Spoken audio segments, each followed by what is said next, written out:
ஆனா தாய்நாட்டு மேல உங்களோட எனக்கு பற்று அதிகமாவே இருக்கு. எனக்கு மட்டும் இல்ல, இந்தியாவில் உள்ள அத்தனை இளைஞர்களுக்கும் இருக்கு. சம்பிரதாயத்துக்காக ஜனகணமன பாடுற ஒரு சராசரி கூட்டத்தை சேர்ந்தவங்க இல்ல நாங்க. எங்களுக்கு இந்திய சுதந்திர வரலாறு தெரியும், சுதந்திரத்தோட சுவ தெரியும். அதுக்காக என் நெஞ்சில தேசிய கூடிய பச்சை குத்திட்டீங்களான்னு தெரிய முடியாது. அந்த தேச பற்று எங்க நெஞ்சில் இருக்கு, ரத்தத்துல கலந்து இருக்கு. இப்ப ஏதோ ஒரு நாட்டோட நம்ம இந்தியா விளையாடுன்னு தெரிஞ்ச உடனே அத்தனை பேரும் ஆர்வமா டிவி பாக்குறோமே, எதுக்கு? பொழுதுபோக்கு இல்ல, தேசப்பற்று. இன்னைக்கு ரோட்ல போய் எவனா ஒருத்தன் இந்தியா ஒழிக்கன்னு சொல்லுங்க பாக்கலாம். அவன் மேல விழுற மொத அடி ஒரு இளைஞனோட அடியா தான் இருக்கும். வெள்ளக்காரன் காலத்துல நான் பிறந்திருந்தா மொத விடுதலை போராட்ட வீரனா நானா தான் இருந்திருப்பேன். எனக்கு எனக்கு விவரம் தெரிஞ்ச நாள்ல இருந்து இந்திய நாட்டுல எங்க தப்பு நடந்தாலும் பொங்கி ஏறுவன் தான். பணத்துக்காகவும் பதவிக்காகவும் பாரத மாதாக்கு ஜே சொல்றவன் இல்ல இந்த செல்வா.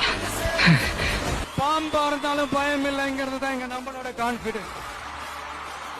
என்னோட கெரியரின் உச்சத்தை எப்படி கெரியரின் உச்சத்தை உதறிட்டு உங்க விஜயா உங்களை மட்டுமே நம்பி வந்திருக்கேன்.